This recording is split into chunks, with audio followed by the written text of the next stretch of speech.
Hello everyone, how are you? Here to give you the match results for Monday Night Raw for September the 21st, 2020. It was a good show. Last week's was a lot better, but this week it was good. There was just way too much talking. That's what ruined it for me. That and they really got dropped this whole Seth Rollins, Rey Mysterio feud. They're grasping for straws now. Like they're gone back to like when 2005, when Rey Mysterio and A Guerrero had that amazing feud and it ended up at SummerSlam in a ladder match with the custody of Dominic on the line because Eddie Guerrero said that Dominic was. Sorry, that was my tripod there. Um, Eddie Guerrero saying that he was the father of Dominic, Rey Mysterio wasn't, and they had that match. Well, now they're doing it with Rey Mysterio and his daughter now. Seth Rollins apparently got a DNA test, and she's not his daughter. They got to drop this whole feud.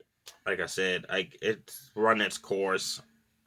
Buddy Murphy now is getting sympathy from Rey Mysterio's daughter. I don't know if Seth and Buddy Murphy has this whole thing planned out where it looks like they're at odds against each other to trick the Mysterio family, or is actually Buddy Murphy going to help Rey Mysterio's family against Seth Rollins? The opening match was a freeway match. The winner would face the Street Profits for the Raw Tag Team Championship. Seth Rollins and Buddy Murphy against Humberto Carrillo and Dominic Mysterio, and against Andrade Cien Almas and Garza, which WWE yet again decided last week these guys just beat each other up. This week, let's put them as a tag team again. And probably next week they'll end up fighting each other again. Like they got to decide once for all what they're going to do with these two superstars. Are they going to be a tag team, or are they going to be fighting each other? Make up your minds already. Good triple threat match. I liked how seeing how each member of each team had to have a person in the ring at the same time. So it was like always like a triple threat going on. Buddy Murphy went to tag in Seth Rollins. Seth Rollins walked away. He wanted no part of this match. This allowed Garza to grab Buddy Murphy and deliver the ring clipper for the 1-2-3. So Andrade and Garza are fighting the Street Profits next for the Raw Tag Team titles. I would like to see Humberto Carrillo and Dominic Mysterio get the win. I have somebody new fight the Street Profits because the Street Profits have already faced Garza and Andrade before. The second match tonight was a rematch from last week. Drew McIntyre took on Keith Lee 1-on-1, non-title. Last week he had no clear winner because of Retribution, which, by the way, now they have chosen the 5 that they're going to have represent Retribution, which is Dominic Dijakovic, Mia Yim, Martinez, something. Can't remember her name there. Shane Thorne and some guy I never even heard of from NXT. The only one I'm actually interested in is Dominic Dijakovic and Martinez.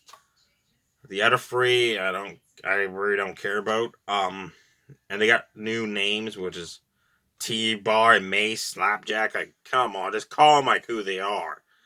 Anyways, good match between Drew McIntyre and Keith Lee. Really good match. I enjoyed it. Hard hitting. Keith Lee delivered that clothesline that JBL used to do, turn Drew McIntyre inside out. McIntyre grabbed Big E on the outside, back body drop him on the announce table.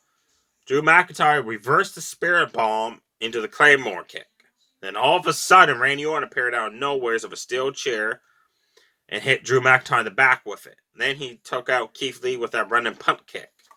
So again, 2 weeks in a row, we have no clear winner between Drew McIntyre and Keith Lee. I hope when they fight again, it's like a big opportunity for the WWE title. 1-on-1 between those two and have a clear winner. Next up was a number 1 contenders match. Mickie James took on Zelina Vega, which doesn't wrestle very much. She's the manager of Andrade and Garza.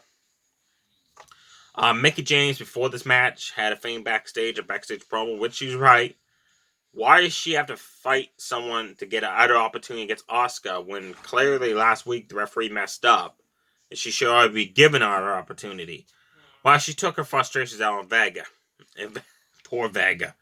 But Vega won the match with the backstabber, like Kalisto used to do. The only thing about Vega is she was good, but when she does running moves or high fly moves, she was sloppy at them. So hopefully she gets better. Next up was Apollo Crews with Ricochet in his corner took on Hurt Business member Cedric Alexander with MVP in his corner. Before this match started, the Hurt Business took the fight to Retribution backstage and just cleaned their house. Like, just cleaned up on them. Like, beat the heck out of those guys. Great match between Apollo Crews and Cedric Alexander. Watch this match if you can. It was great. Back and forth action. Cedric Alexander lost focus to start arguing outside the ring to Ricochet. When he got back in the ring, Apollo Crews rolled him up for the 1-2-3. After the match, Bobby Lashley and Shelton Benjamin appeared on the entrance ramp. And the Hurt Business did some hurting on Apollo Crews and Ricochet. Next up was a non-title match. Shayna Baszler and Nia Jax within seconds defeated Natalya and Lana. Again, the Riot Squad was on commentary. After the match, again, Nia Jax showed how dominant she could be by Simone dropping Lana for the announce table to kind of scare the Riot Squad, which they acted kind of nervous. Like, apparently we're supposed to forget that 2 weeks ago when the Riot Squad beat the heck out of Nia Jax in a 2-1 handicap match. Apparently we're supposed to forget that the Riot Squad beat the heck out of Nia Jax. Now they're scared of her a little bit. Like, come on. Next up was Asuka, your Raw Women's Champion, took on Peyton Royce of Billie Kay at ringside. Good match. Peyton Royce almost beat Asuka at one point there with a nice roundhouse kick.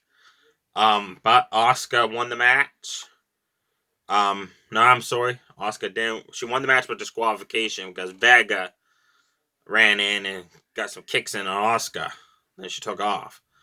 But what confused me is Peyton Royce and Billie Kay are no longer together. The Iconics had to break up. Why is one still occupying the other to the ring at ringside? That still confuses me. Main event time, 6-man tag.